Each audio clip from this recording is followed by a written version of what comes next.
Masih di The Prime Show bersama saya Aiman Wicaksono di iNews TV. Saya ke Prof.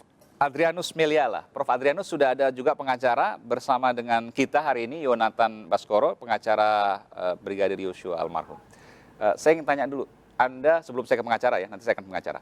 Saya akan tanya dulu, Anda meyakini bahwa ada potensi Yosua melakukan pelecehan seksual? Dengan dua hal. Pertama, melihat atau mengkaitkan antara apa yang terjadi di Saguling Duren 3 dan di Magelang. Nah, ini kan selalu berusaha untuk diputuskan ini. Ya. Nah, kalau kita sepakat untuk melihatnya sebagai satu timeline, satu lini masa, maka itu lalu menjadi bisa dimengerti. Yang kedua adalah kalau dilihat dari konsistennya FS, PC bicara soal itu bukan tanpa sebab juga gitu ya. Dan apakah ini sesuatu yang sejak awal dirancang? Itu juga saya kira. Tunggu sebentar. Dari mana Anda meyakini bahwa saya nggak bilang bahwa kepasti ya, potensi itu ada. Anda meyakini bahwa potensi Yosua melakukan pelecehan seksual terhadap Ibu Putri ada?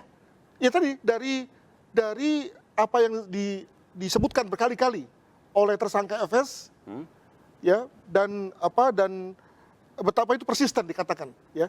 Nah, tapi kan hanya pernyataan FS, dari mana Anda bisa menyimpulkan itu?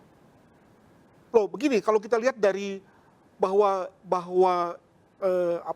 apa yang bisa menyebabkan, kalau kita bicara mengenai budaya Indonesia ya, apa yang bisa menyebabkan seorang amat marah adalah kalau seorang suami bisa dalam hal ini melihat istrinya, gitu kan.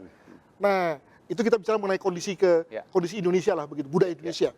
Maka dengan cara berpikir itu, dan juga berusaha mengaitkan antara tadi ya situasi di Jakarta dan di Magelang, maka saya berpendapat bahwa potensi itu seperti itu ada.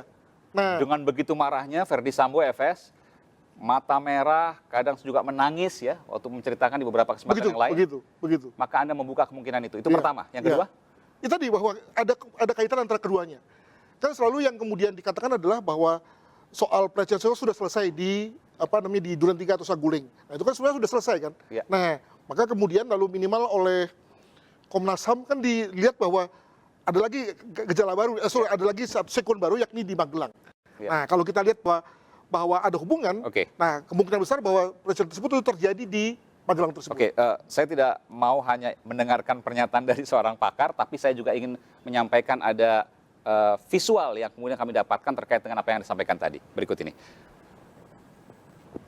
Dia menepak tembok, agak keras menepak tembok, karena saya pas dia berdiri di depan pintu kamar begitu, dia menepak tembok yang keras.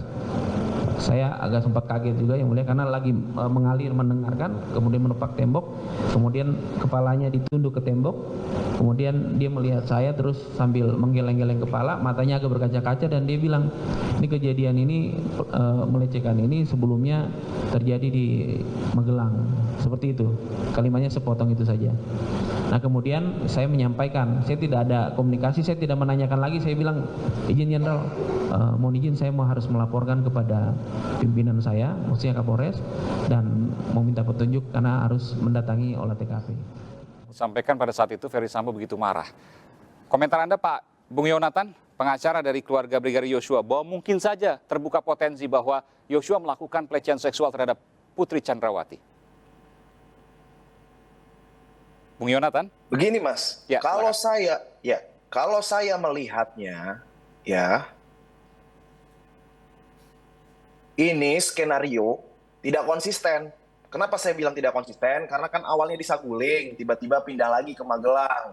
Nah, itu sudah terbantahkan yang pertama, Mas.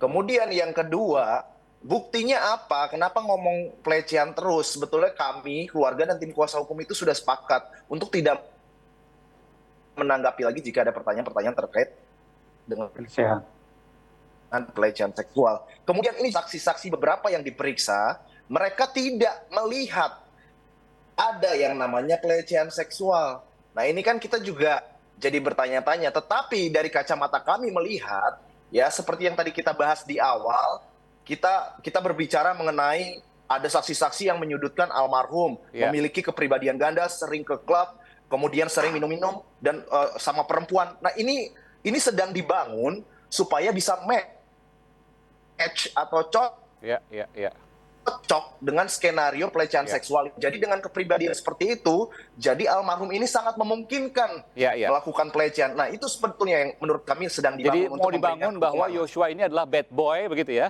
yang kemudian mungkin saja melakukan pelecehan seksual, apalagi kemudian ditambahkan dengan suami dari Putri Chandrawati, FS Ferdy Sambo, yang begitu marah.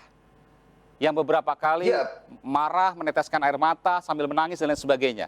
Ini skenario yang memang Anda katakan ini sebuah skenario yang memang dikarang?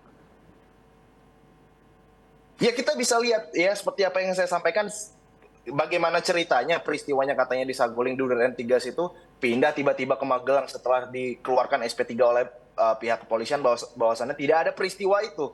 Nah, tiba-tiba sekarang berubah. Nah, kalau memang orang buat skenario itu kan harus konsisten, Mas, dari awal. Justru kalau skenarionya nggak konsisten itu berbahaya. Oke, baik.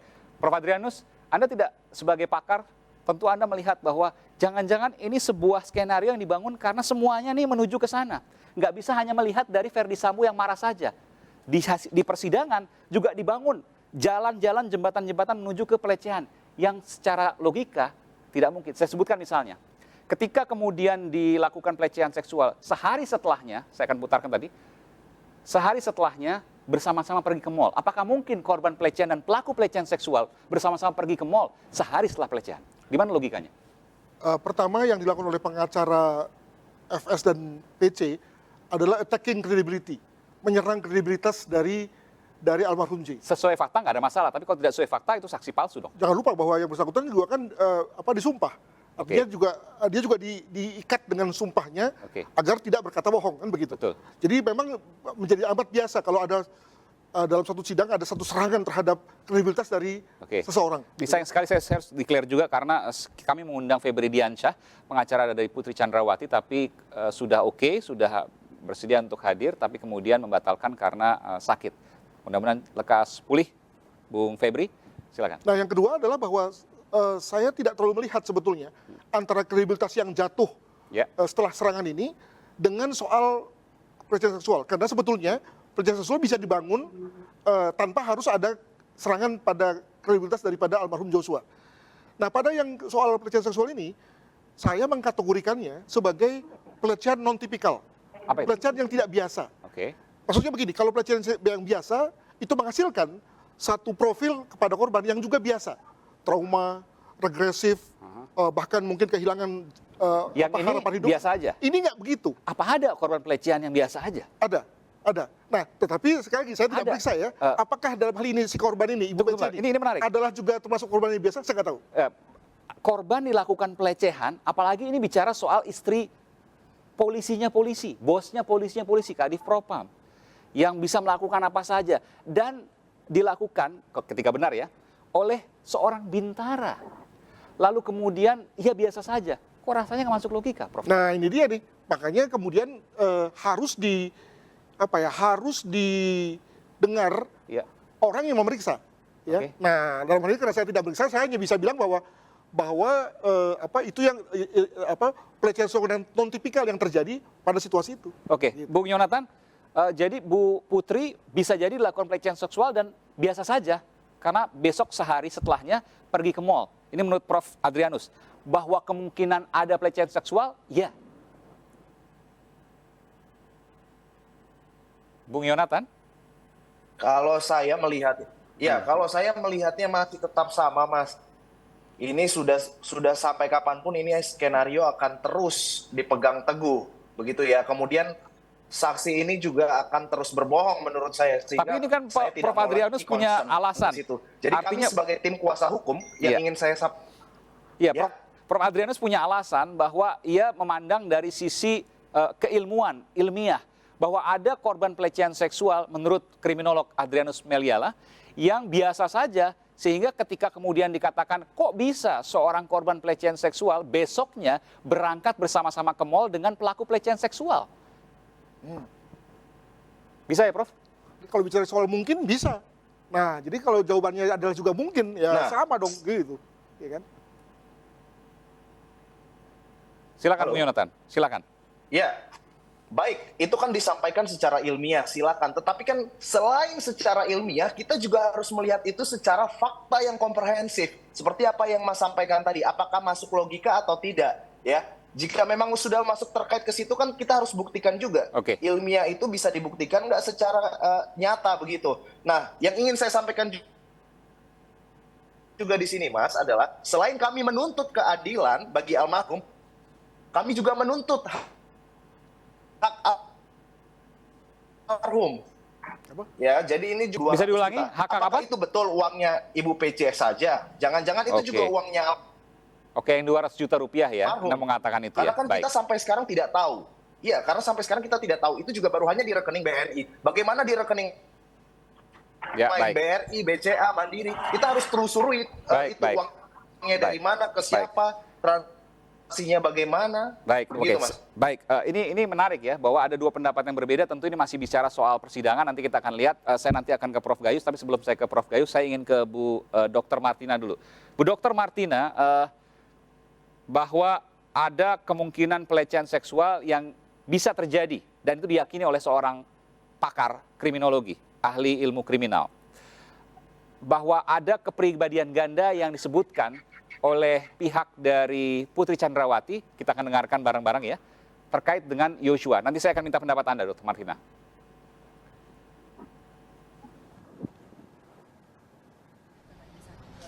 Jadi tadi ada surat ya yang dibacakan oleh Majelis Hakim.